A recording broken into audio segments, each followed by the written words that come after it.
Oke, assalamualaikum warahmatullahi wabarakatuh.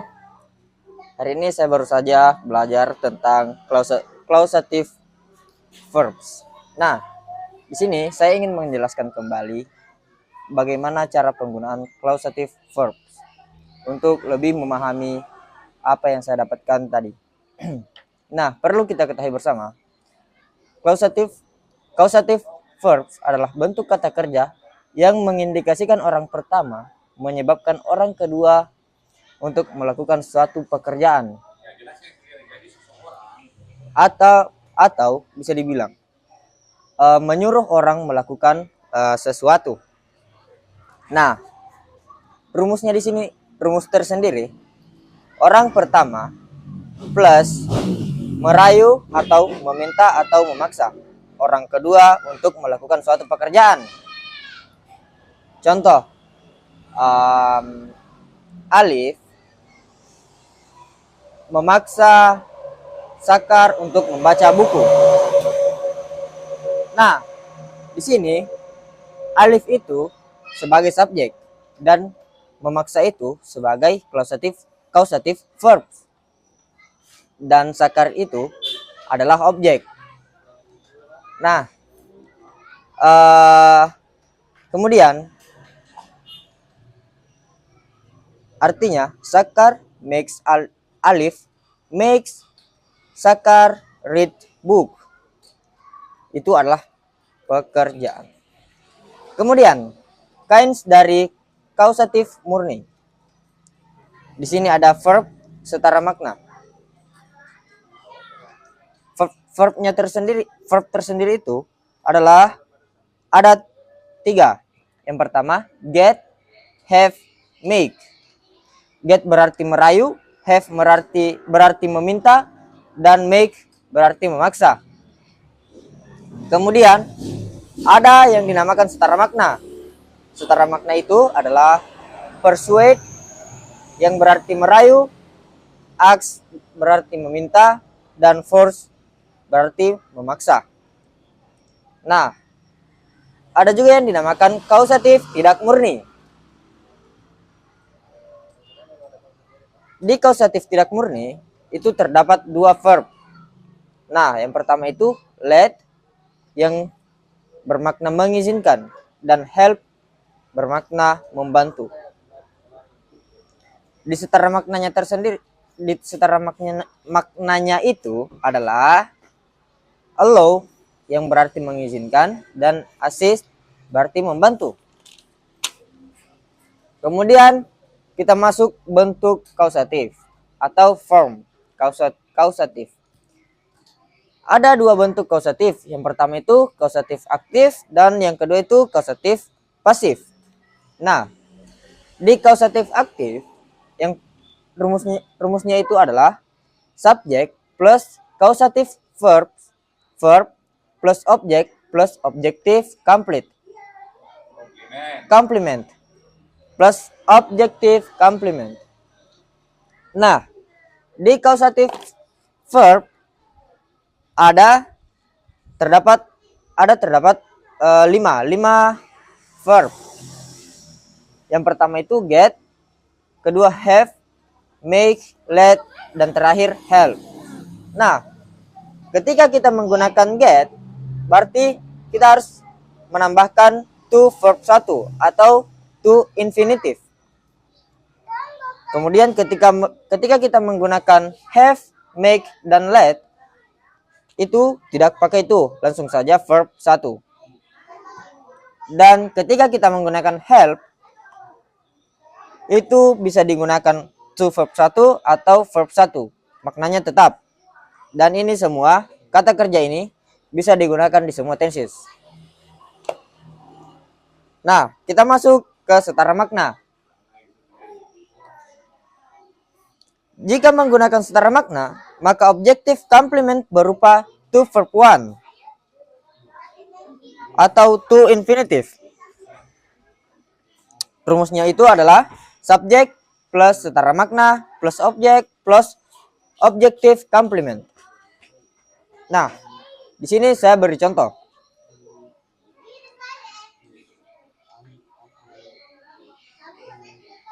Alif gets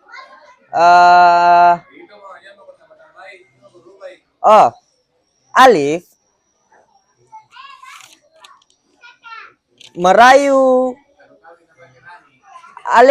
merayu Nani untuk mencintai Sakar. Nah, Alif gets Nani to love Sakar. Alifnya itu adalah subjek dan gets-nya itu adalah causative verbs. Naninya adalah objek dan to have Sakar adalah objective complement. Itu masih di causative murni. Kemudian untuk bagaimana kalau kita ubah ke causative pasif?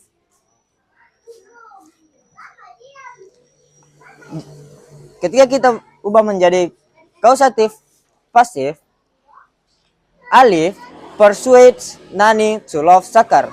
Nah, seperti yang saya katakan tadi, get itu berarti merayu dan persuade itu berarti merayu. Berarti kalau kita ingin menggunakan setara makna, berarti kita menggunakan persuade. Nah, contoh yang kedua. Sakar memaksa Alif untuk mencium katak. Nah, untuk causative murni, kita bisa mengatakan seperti Sakar makes Alif kiss a frog. Dan ketika kita ubah menjadi setara makna, maka katanya yaitu Sakar forces Alif to kiss a frog. Seperti yang saya katakan tadi, ketika kita menggunakan makes di causative murni, berarti di setara maknanya itu adalah force. Nah, tidak lupa juga ketika kita mengubah ke setara makna, setelah objek harus kita tambahkan to verb one. Nah, kata contoh ketiga, Alif menyuruh Delon memukul Sakar. Ketika kita ubah menjadi causative murni, katanya yaitu Alif has Delon hit Sakar. Nah, ketika kita ubah menjadi causative pasif, yaitu Alif asks Delon to hit Sakar. Nah, itu adalah setara makna. Seperti yang saya katakan tadi, kalau misal kita menggunakan has, have atau has, nah ini di verb yang causative murni, have itu bisa menjadi has ketika kita menggunakan orang ketiga tunggal, yaitu she, he, atau it. Nah, have itu kalau kita ubah menjadi setara makna, itu menjadi ask, atau bisa berarti meminta. Jangan lupa kita tambahkan to. Oke, kemudian kita masuk ke causative pasif. Di sini causative pasif, subject plus causative verb plus object plus objective complement. Nah, di sini yang dominan itu non person.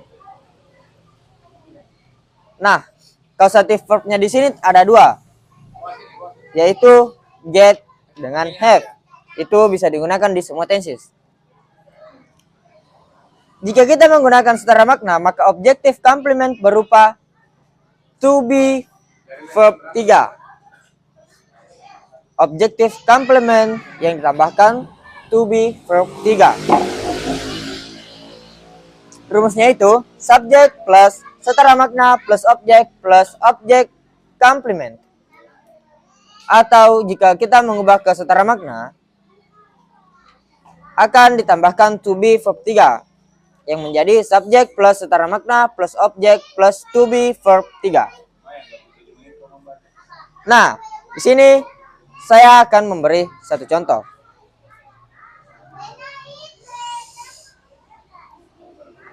Sakar has that book sold. Sakar merayu agar buku itu dijual. Oh, Sakar meminta agar buku itu dijual. Nah, di sini sakarnya itu adalah subjek, has-nya itu adalah causative verb, dan that book itu adalah non person. Kemudian sold dari kata sell, verb 3 dari kata sell yaitu sold. Kemudian ketika kita ubah menjadi causative pasif, ketika kita beralih ke causative pasif, yang berarti Alif forced that door to be closed. Alif memaksa agar pintu itu ditutup. Nah, di sini ketika kita menggunakan forced, berarti kita menggunakan setara makna. Alifnya itu adalah subjek dan force-nya itu adalah causative verb atau setara makna. That door to be closed. To be verb 3. Jika kita menggunakan verb 3, berarti itu adalah pasif.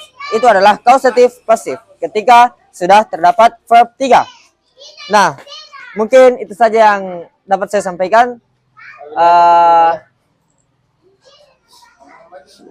Assalamualaikum warahmatullahi wabarakatuh. Dah.